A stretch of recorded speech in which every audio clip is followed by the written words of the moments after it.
جو لوگ اللہ پر ایمان لائیں، کہیں کہ ہمارا رب اللہ ہے، پھر اس پر جم جائیں، ان پر فرشتوں کا نزول ہوتا ہے۔ نہ کوئی غم کرو نہ خوف، خوشیاں مناؤ جنت کی جس کا تم سے وعدہ کیا گیا تھا۔ اللہ کی ربوبیت پر اطمینان جب انسان کو ہو جاتا، میرا رب اللہ ہے، ربی اللہ، انسان کے لیے نہ کوئی کھٹکا، نہ کوئی خطرہ، نہ کوئی خوف، نہ کوئی حزن۔ جو کچھ ہو رہا ہے کس کے اذن سے ہو رہا ہے؟ اللہ کے اذن سے۔ اللہ کے اذن کے بغیر پتہ تک نہیں ہلتا۔ یہ کوئی اندھا بہرا مادہ نہیں ہے جس سے مجھے کوئی خوف ہو۔ اندھا بھینسا چلا آ رہا ہو، اس سے تو ڈرنے کا ہر انسان کو ڈرنا چاہیے، نہ معلوم کس کو ٹکر مار دے۔ لیکن نہیں، اس کائنات کو چلانے والا ایک سمیع و بصیر خدا ہے، وہ جو میرا دوست ہے، میرا ولی ہے۔ اللہ ولی الذین آمنوا یخرجہم من الظلمات الی النور۔ اللہ اہل ایمان کا ولی ہے، ساتھی ہے، پشت پناہ ہے، مددگار ہے، حمایتی ہے۔ بتائیے جسے یقین ہو جائے کہ اللہ میرا مددگار، اللہ میرا محافظ، اللہ میرا پشت پناہ، اللہ میرا حمایتی، اس کے لیے کوئی خوف ہوگا؟ اس سے کوئی ڈر ہوگا؟ میں مثال دیا کرتا ہوں ایک بہت سادہ، پنجاب کے دیہات کی۔ وہ بڑا چودھری ہے اور کوئی غریب کسان ہے۔ اس غریب کسان کے جانوروں کو ہر وقت اندیشہ ہوگا چوری کا، کوئی میری بھینس کھول کر نہ لے جائے، کوئی میرا بیل کھول کر نہ لے جائے۔ لیکن جس کے بارے میں یہ سب کو معلوم ہو کہ وہ جو بڑا چودھری ہے وہ اس کا دوست ہے، اس کی بچیا کو کوئی خوف ہوگا؟ اس کی بھینس پر کوئی ہاتھ ڈالے گا؟ اسے کوئی اندیشہ ہوگا؟ نہیں۔ کیوں؟ کہ وہ بڑا چودھری، بڑا اس کا یہاں کا سردار، جاگیردار، سب کو معلوم ہے وہ میرا دوست ہے، کوئی میرے خلاف اقدام نہیں کر سکتا۔ اس دنیا میں یہ چھوٹی سی بات اگر آپ کے دلی اطمینان اور سکون کا باعث بن سکتی ہے تو ذرا تصور کیجئے۔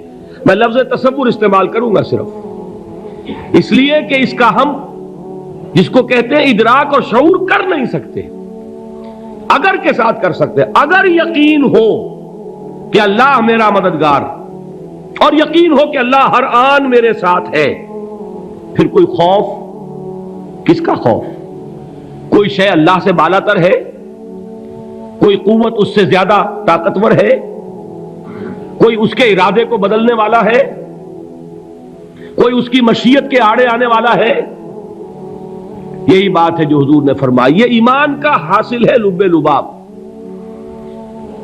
کہ دیکھو اچھی طرح اس بات کو ذہن نشین کر لو، اگر تمام انسان مل کر تمہیں کوئی نقصان پہنچانا چاہے نہیں پہنچا سکتے، مگر جو کچھ اللہ نے لکھ دیا ہو، اور تمام انسان مل کر تمہیں کوئی نفع پہنچانا چاہیں نہیں پہنچا سکتے، مگر وہ شے جو اللہ نے طے کر دی ہو۔ آپ پھر میں کہوں گا ذرا طاری کیجئے، اسے فرض کیجئے، اسے سوچئے۔ اگر اس حدیث پر ہمارا دل ٹھکا ہوا ہو تو کسی سے ڈر ہوگا؟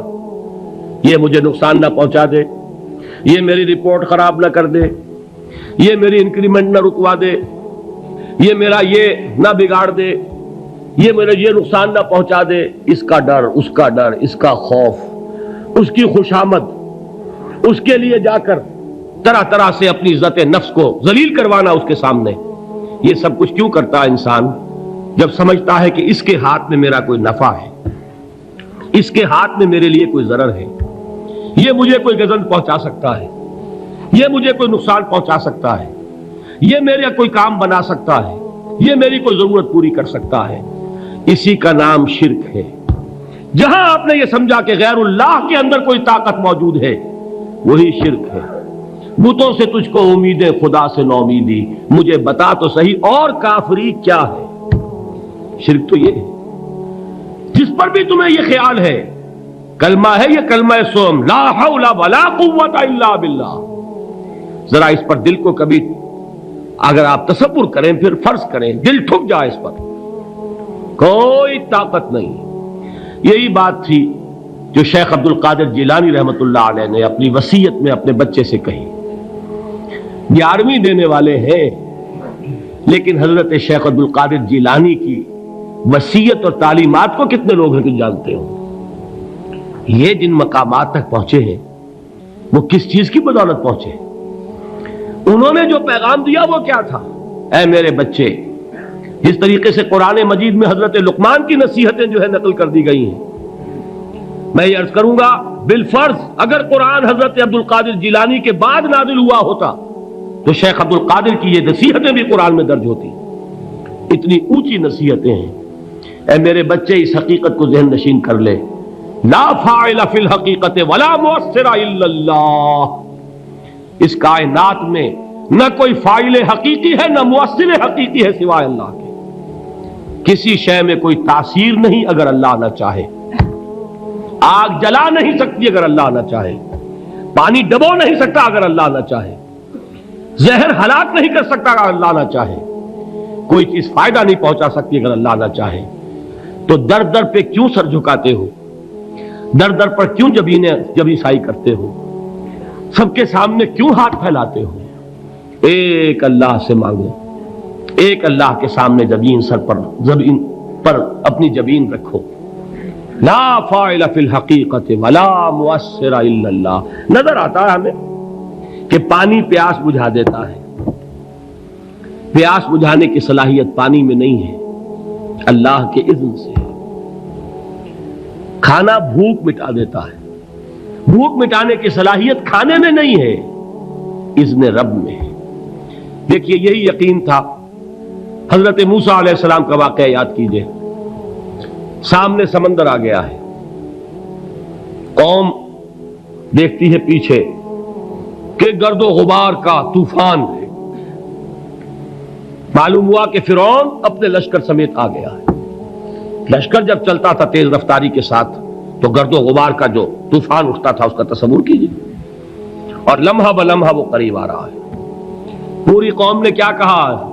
اے موسیٰ انا لمدرکون، اے موسیٰ ہم کو پکڑے گئے.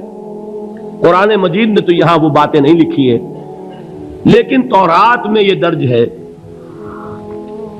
کہ بنی اسرائیل جھگڑنے لگے، دست و گریبان ہو گئے موسیٰ کے ساتھ. موسیٰ ہمیں یہاں مروایا لا کر، اس سے تو ہم ہی بہتر تھے. وہاں کھانے کو ملتا تھا، زندگی تو تھی، بیگار ہم کر رہے تھے، موت تو نہیں تھی. اب جو کچھ ہوگا اس کا تصور کرو، جس طریقے سے ہمارے ٹکڑے اڑائے جائیں گے. تو لڑ رہے ہیں حضرت موسیٰ علیہ السلام سے. یہ تورات کی تفصیل ہے. قرآن میں صرف اتنا آیا ہے، پریشان ہو کر انہوں نے کہا انا لمدرکون، موسیٰ ہم تو پکڑے گئے. اس وقت موسیٰ کا جواب کیا ہے؟ کلا ان معی ربی سیہدین. نہیں، میرے ساتھ میرا رب ہے، وہ راستہ دے گا. بتائیے کہاں راستہ نظر آ رہا ہے؟ یہ ہے ایمان بالغیب. راستہ نظر نہ آئے تب اللہ پر یقین ایمان ہے. جیب میں پیسے ہوں اور تب دل کو اطمینان ہے تو ایمان کس پر ہوا؟ پیسے پر، اللہ پر نہیں. جب وسائل و ذرائع نہ ہو اور پھر یقین ہو کہ اللہ مسبب الاسباب ہے، وہ اسباب کا پابند نہیں ہے، وہ اسباب کا محتاج نہیں ہے، اسباب اس کے محتاج ہے. اگر یہ یقین ہے تو اللہ پر ایمان ہے. یہ نہیں ہے تو تمہارا ایمان اسباب پر ہے، وسائل پر ہے، ذرائع پر ہے، مادیات پر ہے، اللہ پر نہیں. اس وقت کہاں راستہ تھا؟ کوئی راستہ تھا؟ سمندر ہے اور ادھر سے لشکر آ گیا ہے. کلا ان معی ربی سیہدین. اب دیکھیے ایمان کہہ دینا آسان ہے، ہوا معکم اینما کنتم، جہاں کہیں بھی تم ہوتے ہو اللہ تمہارے ساتھ ہوتا ہے. لیکن اس کا یقین قائم ہو جائے تو زمین و آسمان کا فرق واقع ہو جائے. یہی بات ہوئی حضور کے ساتھ. غار ہے، چھپے ہوئے ہیں محمد الرسول اللہ اور آپ کے وہ یار غار ابو بکر صدیق رضی اللہ تعالی عنہ. اقبال نے حضرت ابو بکر کی شان میں چند اشعار کہے صرف، لیکن واقعہ یہ ہے کہ بھاری بھاری نظموں پر اور قصیدوں پر بھاری ہے. طویل ترین نظمیں اور قصیدے ہوں ان پر بھاری ہے. ہمتیں ابو بکر کی ہمت جو ہے کشت ملت را چو ابر، جیسے بارش سے کھیتی اپجتی ہے، ابو بکر کی ہمت اور عزیمت اس امت کو اسی طرح سینچنے والی ہے۔ ثانیے اسلام و غار و بدر و قبر، وہ دوسرے تھے اسلام میں، دوسرے پہلے کون تھے؟ انا اول المومنین، حضور فرماتے ہیں سب سے پہلا ایمان لانے والا میں، دوسرے ابو بکر۔ ویسے ہمارے ہاں یہ چلتا ہے اختلاف، حضرت علی پہلے ہیں کہ حضرت ابو بکر پہلے ہیں، لیکن اس میں بڑی خوبصورت تطبیق قائم کی ہے علماء نے، اور بہت صحیح ہے۔ چار کے بارے میں فیصلہ ہی مت کرو کہ کون پہلے ہے، ان کی ایک عجیب تقسیم کر دی ہے۔ آزاد مردوں میں، بالغ مردوں میں سب سے پہلے ابو بکر، بچوں میں سب سے پہلے علی، خواتین میں سب سے پہلے خدیجہ، اور غلاموں میں سب سے پہلے زید ابن حارثہ۔ بڑی پیاری تقسیم ہے، یہ چاروں ہی پہلے ہیں، ہر ایک کے لیے اولیت ہے۔ اور واقعہ یہ ہے کہ اگر زمانی اعتبار سے تعین ہوگا تو پہلے خدیجۃ الکبریٰ آئیں گی رضی اللہ تعالی عنہ، کسی اور سے بات کرنے کی نوبت بعد میں آ سکتی ہے، پہلے تو اہلیہ محترمہ سے بات ہوئی، آتے ہی پہلی وحی ہوئی ہے، ابھی تبلیغ کا حکم نہیں تھا، کس کو بتایا واقعہ؟ ابھی اپنی نبوت کی تبلیغ کا تو حکم ہی نہیں آیا، واقعہ کس کا ہے؟ وہ خدیجہ کا ہے۔ جب کہا ہے کہ خشیت علی نفسی، مجھے اپنی جان کا اندیشہ ہے، تو کیا جواب دیا خدیجہ نے رضی اللہ تعالی عنہا؟ وہ صدیقۃ الکبریٰ ہے، صدیقات جو ہے خواتین ان میں چوٹی پر خدیجۃ الکبریٰ ہے رضی اللہ تعالی عنہا، اور صدیق جو مرد ہیں ان میں صدیق اکبر ہے ابو بکر صدیق رضی اللہ تعالی عنہ، لیکن صدیقات میں چوٹی پر۔ جب حضور نے فرمایا خشیت علی نفسی، کیا فرمایا؟ کیا عرض کیا؟ کیسے تسلی دی؟ نہیں نہیں، اللہ آپ کو ضائع نہیں کرے گا، آپ غریبوں کے ہمدرد ہیں، آپ مساکین کے تکالیف رفع کرنے والے ہیں، آپ بیواؤں کی سرپرستی کرتے ہیں، آپ مسافروں کی خدمت کرتے ہیں، اللہ آپ کو ضائع نہیں کرے گا۔ یہ یقین ہے اس خاتون کے اندر۔ خیر وہ ایک علیحدہ بات ہو جائے گی۔ میرے دل پر حضرت خدیجہ رضی اللہ تعالی عنہ کی شخصیت کا بڑا گہرا نقش ہے، جو وہ کوئی اور ہی وقت اور موقع ہوا تو بیان ہوگا۔ بہرحال اقبال نے ایک مصرے میں جو چار اولیتیں جمع کر دی ہیں، ہمت او کشت امت را چو ابر، ثانی اسلام و غار و بدر و قبر۔ اسلام میں حضور کے بعد پہلے کون؟ ابو بکر۔ غار میں حضور کے ساتھ کون؟ ابو بکر۔ بدر کی رات اللہ کا رسول سربسجود وہ جھاڑ، وہ گھاس پھوس کی جو جھوپڑی بنائی گئی تھی، اور وہاں تلوار ننگی لے کر پہرا دینے والا کون؟ ابو بکر۔ اور اس حجرہ عائشہ میں محمد کے بعد سب سے پہلے دفن ہونے والا کون؟ ابو بکر رضی اللہ تعالی عنہ صلی اللہ علیہ وسلم۔ وہ جو معاملہ میں سنا رہا تھا غار ثور کا، حضرت ابو بکر بھی حضور کے خیال سے لرز گئے ہیں۔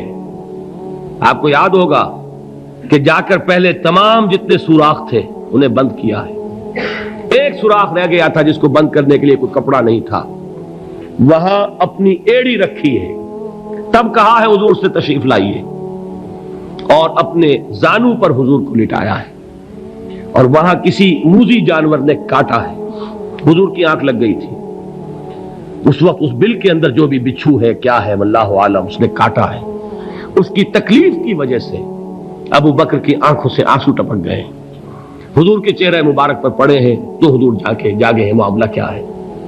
ایڑی نہیں ہٹائی وہاں سے، مبادا وہ جانور وہاں سے نکل کر محمد الرسول اللہ کو کوئی گزن پہنچا دے، ابو بکر کی ایڑی ہے، جس طرح چاہے کھا لے، ختم کر دے، جان نکل جائے تب کوئی آنچ آئے محمد پر تو آئے، لیکن جیتے جی نہیں۔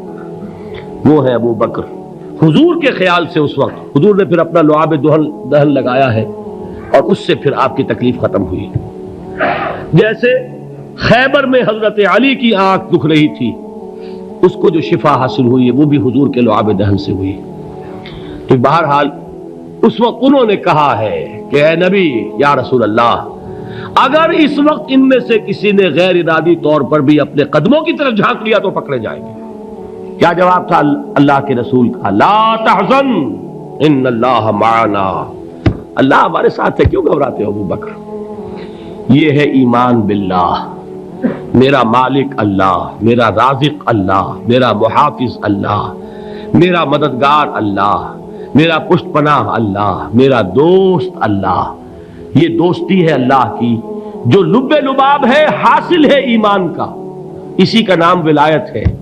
اولیاء اللہ کے سروں پر سینگ نہیں ہوتے، جس کے دل میں ایمان راسخ ہو چکا ہو وہی اللہ کا ولی ہے، جسے اللہ پر یقین ہو چکا ہے وہی اللہ کا ولی ہے، جسے یقین ہے اللہ میرے ساتھ ہے، میرا مددگار، میرا پشت پناہ، میرا ساتھی، میرا دوست، میرا محبوب، میرا محب۔